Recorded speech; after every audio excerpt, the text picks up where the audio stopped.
नमस्कार दोस्तों। आखिर किस देवता का वाहन था सबसे ज्यादा शक्तिशाली? भारत के सनातन धर्म में देवताओं के वाहन सदैव आकर्षण और जिज्ञासा का केंद्र रहा है। यह वाहन न केवल देवताओं की पहचान थी, बल्कि शक्तियों का प्रतीक भी माना जाता था, बल्कि उनके चरित्र और कर्मों का भी प्रतिनिधित्व करते थे। लेकिन क्या आपने कभी ये सोचा है कि इनमें से सबसे ज्यादा शक्तिशाली वाहन किसका था और कौन था और क्यों था? तो आइए इस रहस्यमय कथा के माध्यम से हम इस सवाल का उत्तर खोजने का प्रयास करेंगे।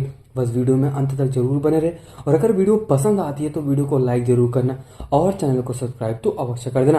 अब इस वीडियो की शुरुआत होती है देवताओं की सभा से।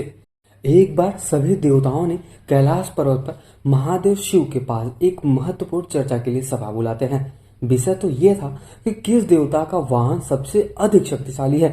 सभी देवता अपने अपने वाहनों की शक्तियों और महत्व को लेकर चर्चा में व्यस्त थे। ब्रह्मा जी ने अपने हंस की बुद्धिमत्ता की प्रशंसा कर रहे थे। वहीं अगर हम बात करें विष्णु जी की, तो वो अपने गरुड़ की गति और ताकत का गुणगान कर रहे थे, जबकि भगवान शिव ने नंदी बैल की अडिगता और समर्पण का वर्णन कर रहे थे। इसी दौरान इंद्र ने ऐरावत की ताकत का बखान किया और कार्तिकेय ने अपने मयूर के तेज और चपलता को सर्वोपरि बताया। सब सभा में सभी देवताओं ने अपने अपने वाहनों की श्रेष्ठता साबित करने में लगे हुए थे, लेकिन निर्णय लेना बहुत ही ज्यादा कठिन हो गया था।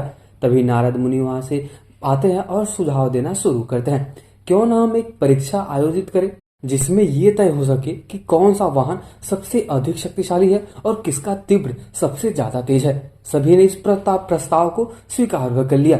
अब इस परीक्षा की जो शुरुआत होती है वो कुछ इस प्रकार होती है। इसमें कुछ लगभग 3 चरण होने वाले थे: गति, ताकत और सहन शक्ति।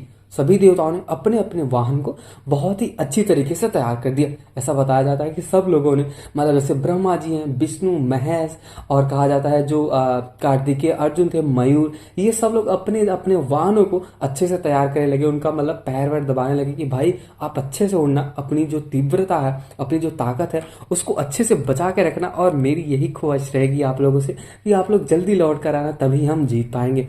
अब ये जो परीक्षा है, इसकी जो चरण होने वाली थी वो लगभग 3 चरण में होने वाली थी। पहला चरण था गति की परीक्षा, मतलब जो सबसे ज्यादा तेज आएगा, जिसकी गति सबसे ज्यादा तीव्र होगी, वही घोषित होगा, वही विजयी कहलाएगा। अब इस जो पहला गति था वो गति का था, तो इसके बारे में हम समझते हैं। सबसे पहले गरुड़ जी, जो विष्णु का वाहन है, आकाश में उड़ने के लिए तैयार होते हैं। उनकी गति अद्वितीय मानी जाती थी। उन्होंने पलक झपकते ही तीनों लोगों का चक्कर लगा लिया। ऐरावत भी कम नहीं थे। अपने उनसे विशाल देह के बावजूद भारी गति दिखाई। हंस के अपनी चाल और उड़ान की दिशा से सबको चौंका दिया था, और मयूर ने अपनी चपलता ने सबका मौन जो मन है उसको मोह लिया था। नंदी अपनी स्थिरता और अद्वितीय गति के लिए प्रशंसा के पात्र बन गए। अब आपने यहाँ से देख ही लिया होगा कि किसकी गति सबसे ज्यादा तीव्र थी। आपने तो, मुझे लगता है कि जो विष्णु भगवान का जो वाहन था उसके बारे में बात कर रहे होंगे। जो विष्णु भगवान का वाहन था गरुड़, इसके बारे में ही आपको लगा होगा कि सबसे ज्यादा तेज था। और इसके बारे में एक चीज मैं आपको और बताना चाहूंगा कि जो गरुड़ जी थे, उनको भी एक बार घमंड हो गया था, और उसका घमंड कोई और नहीं तोड़ सकता। खाली अपने एक ही लोग हैं जो तोड़ सकते हैं, जिसका नाम है अपने बजरंग बली, अपने हनुमान जी।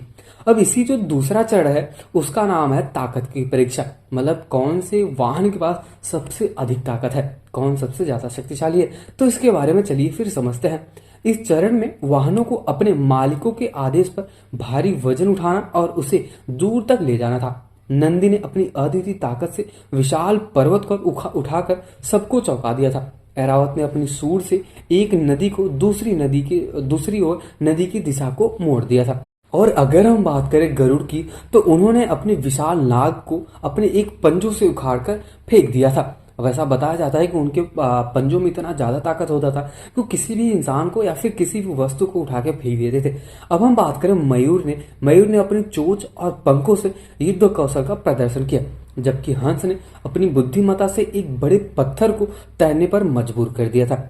अब ये तो दूसरा चरण था, जो ताकत की परीक्षा थी, और इसमें जितने भी लोग थे, मतलब जितने भी वो वाहन थे, सबने अपना अपना प्रदर्शन किया। अब यही बात आती है तीसरे चरण की, जिसमें सहन शक्ति की परीक्षा ली जाती थी। इस चरण में वाहनों को लगातार बिना रुके कार्य करते रहना था। नंदी ने अपनी अडिगता और समर्पण से यह साबित किया कि वह सबसे अधिक सहनशील है। ऐरावत ने बिना थके हुए भूमि में अपनी ताकत दिखाई, वहीं गरुड़ ने अपने विषैले नागों के साथ संघर्ष किया, जबकि हंस ने अपने धैर्य से सबको प्रभावित कर दिया था।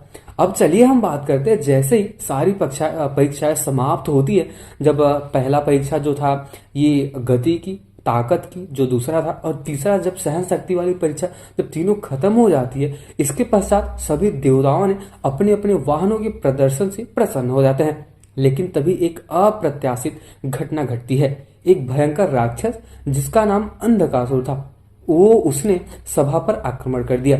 ऐसा बताया जाता है कि वो इतना ज्यादा शक्तिशाली था और उसके पास देवताओं को हराने की शक्ति भी थी। सभी देवताओं ने अपने अपने वाहन के साथ युद्ध के लिए कमर कस ली कि भैया आप तैयार हो जाओ, आप लोगों ने तो जितनी भी परीक्षा आपको देनी थी आपने वो तो दे दिया, लेकिन अभी यहाँ पे सबसे ज्यादा इंपॉर्टेंट, सबसे ज्यादा महत्वपूर्ण समय तो आ गया है और आप लोगों को कमर कस के युद्ध करना ही पड़ेगा। तो चलिए फिर अभी हम बात करते हैं, पहला जो गरुड़ जी थे, मतलब अपने भगवान विष्णु और परम परमेश्वर के वाहन जिसको गरुड़ कहते हैं। अब युद्ध होती है गरुड़ और अंधकासुर के बीच में। गरुड़ ने अपनी तीव्र गति और ताकत से राक्षस पर हमला किया, लेकिन अंधकासुर ने अपनी मायावी शक्तियों से उसे पीछे हटने पर मजबूर कर दिया था। अब यही दूसरी हम बात करें, नंदी का पराक्रम। नंदी ने अपनी ताकत और समर्पण के साथ ही साथ वो राक्षसों पर भारी प्रहार किया, लेकिन वह केवल उसे घायल कर सके।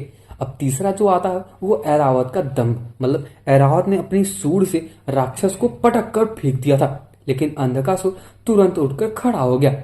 वहीं अगर हम चौथा नंबर पे बात करें तो वो आता है मयूर और हंस का योगदान।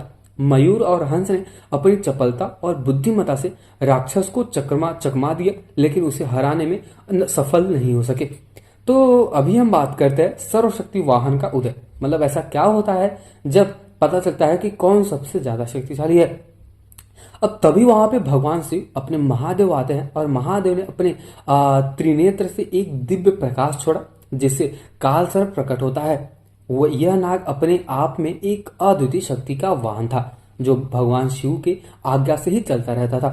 काल सर्प ने अंधकासुर पर हमला किया और उसे अपने जहर से पराजित कर दिया। इस घटना ने यह साबित कर दिया कि भगवान की शक्ति का सही उपयोग और समर्पण ही किसी वाहन का सर्वश्रेष्ठ बनाता है। मतलब ऐसा नहीं हो सकता कि अगर हम कंपेयर करते हैं, मतलब अगर चार लोग हैं और आपस में हम कंपेयर करते हैं और कोई जीत जाता है तो वो महानता नहीं होती। महानता तो वो होती है जब कोई भी इंसान एक महत्वपूर्ण समय में काम आता है और उस समय अगर जीत हो जाती है या फिर कोई भी इंसान सामने वाला जीत जाता है, तब वो इंसान का असली महत्वता का पता चलता है। ठीक उसी प्रकार जब अपने महादेव आते हैं, भगवान शिव आते हैं और अपने नेत्रों से जब उस नाग को निकालते हैं और उसके जहर से जो अंधकासुर राक्षस है उसकी मृत्यु हो जाती है, तब वहां पे पता चलता है कि भाई कोई और वाहन तो छोड़ो, जो भगवान शिव का जो वाहन है वही सबसे ज्यादा सर्वशक्तिमान है। तो इस वीडियो का जो निष्कर्ष निकलता है, मतलब सबसे ज्यादा शक्तिशाली वाहन कौन था, उसके बारे में बात करते हैं। परीक्षा और युद्ध के बाद यह निर्णय लिया गया और बताया जाता है कि हर वाहन की अपनी अपनी विशेषता थी और सब लोग अपने अपने में श्रेष्ठ थे। श्रेष्ठ ही नहीं बल्कि सर्वश्रेष्ठ हैं। लेकिन भगवान शिव का काल सर्प जिसने राक्षस को संहार किया, जिसने राक्षस को मार गिराया, उसे सबसे ज्यादा शक्तिशाली माना गया। हालांकि यह भी स्पष्ट हुआ है कि किसी वाहन की शक्ति उसके स्वामी की शक्ति का और उद्देश्य पर निर्भर करती है।